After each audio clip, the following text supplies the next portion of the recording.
Let's go straight away without further ado. If you like Psychonauts, then you will probably like the Psychonauts too. Here is a simple example of what happens in the game.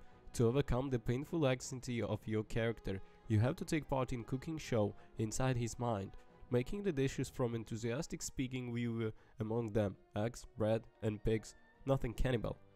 For this we will in love with the first part, and if you haven't played it yet, then you should do it anyway.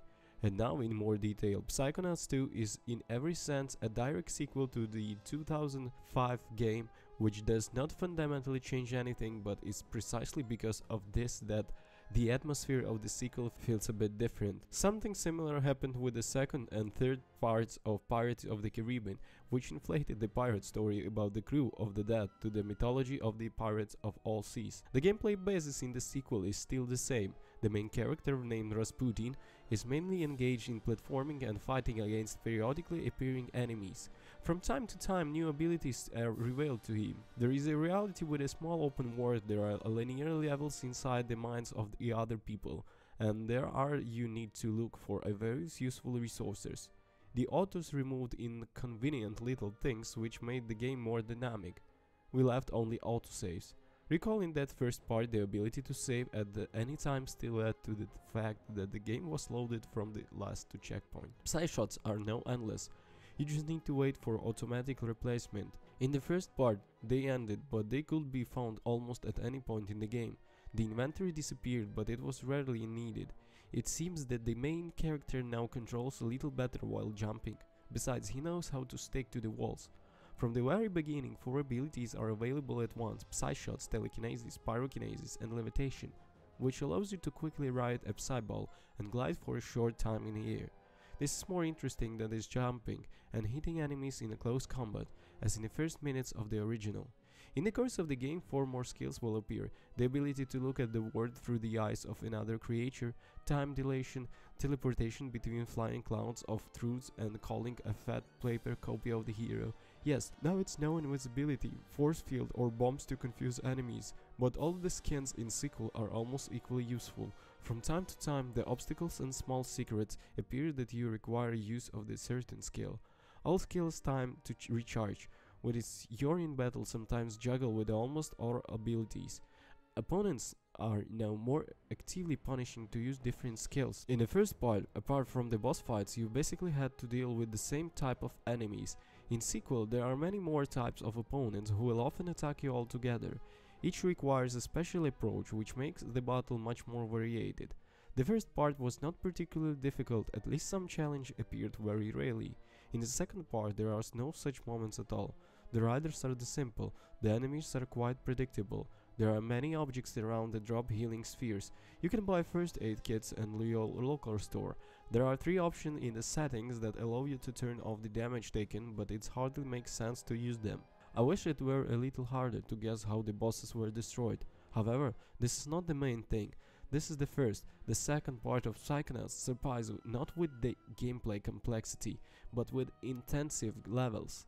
The concept that protagonist is able to travel through the minds of other people opened up just endless scope for designing locations even during the creation of the first part. There were really a lot of memorable levels in Psychonauts. Paranoid fantasies of mental hospital guard who considers himself like a milkman. The mind of the monstrous intelligent fish, where the main character grows to the size of kaiju and destroys the city of small fish. War game, where a person tries to defeat his second self, Napoleon, but none of them soldiers wants to fight. And the second part is no way inferior to the first in the intricity of the levels. Moreover, now developers are much more likely to show impressive views and spectacular cutscenes. It's a pity that the game slows down for a second or two after any load, including at the beginning of many videos.